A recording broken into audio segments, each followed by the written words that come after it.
давоми як рӯзи ҳифзи байналмилалии саломатӣ беморхонаи клиникавии вилояти Соғ наздик 1000 нафар муроҷиаткунандагонро қабул ва ройгон ташхису табобат карданд. мутахассисони ин муассисаи тандурустӣ 60 нафар буданд ва то бегоҳ беморонро қабул намуда барои ташхис ва таҳлилҳо роҳхат доданд. гуфта мешавад ки 99 нафар бо иллати бемориҳои чашм муроҷиат намуданд ки ин шумора аз ҳама баландтарин маҳсуб мешавад. ҳамчунин ба духтурони амрози асаб 90 ва ҷарроҳии асаб 53 нафар муроҷиат намуданд.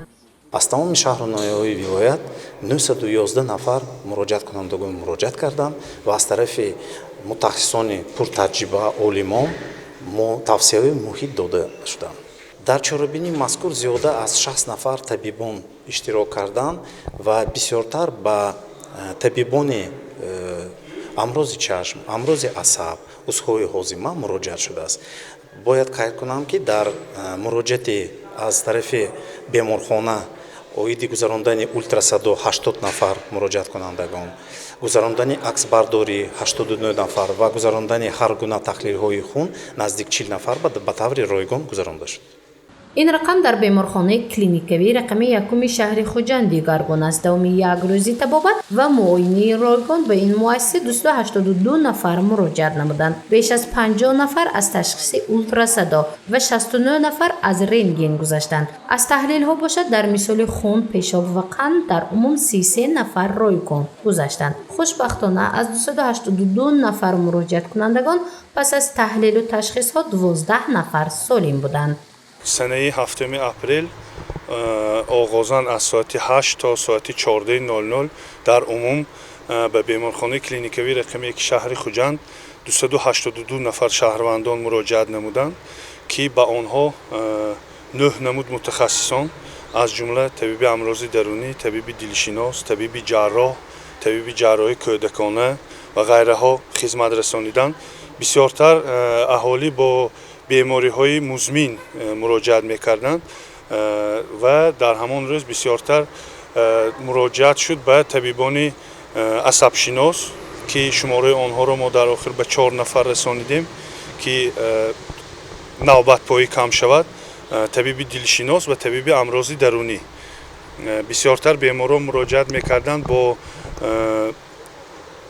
бемориҳои шадиди роҳи нафас, сулфа, ба дилшинос оиди бемориҳои дил ва аз ҷониби мутахассисони мо, аз ҷониби мутахассисони соҳиби таҷриба тамом ба саволҳои худ ҷавобҳои мушаххиси худро гирифтанд. қариб ки ҳамаи ҳамин муроҷиат намудагон зиёда аз 280 нафар бемориҳошон музмин буд. агар бемориҳои ҷарроҳӣ дошта бошанд, бемориҳои нақшавӣ буданд ва қариб ки ҳамаашон тасдиқи худро ёфтанд.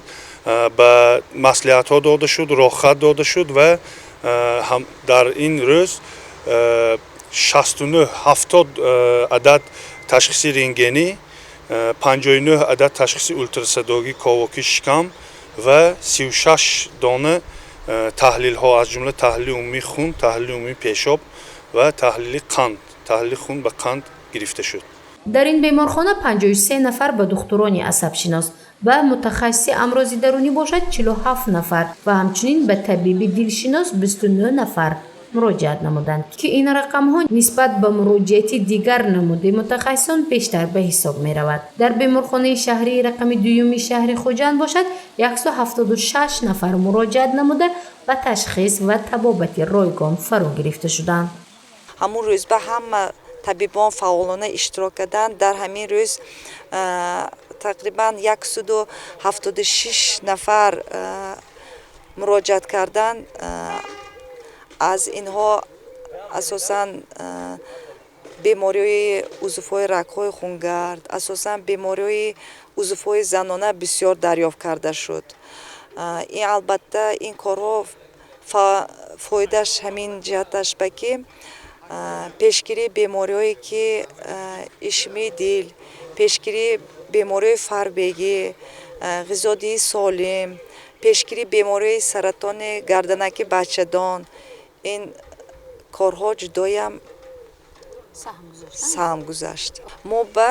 мо ҳамун рӯз ба ҳамин хел ташкил кардем ки ҳар як соҳаба алоҳидаи табибона тақсим карда бемориҳои узвҳои дарунӣ, бемориҳои асаб, бемориҳои занона ҳар як соҳаба алоҳида табибони мутахассисое ки алоҳида қабул кардан ман гуфта метавонам ки ҳамун рӯзба ин қарибан ҳар як табибе ки шинодаги ҳамин се мутахассиси мо 50 нафар зиёд бемор қабул карданд.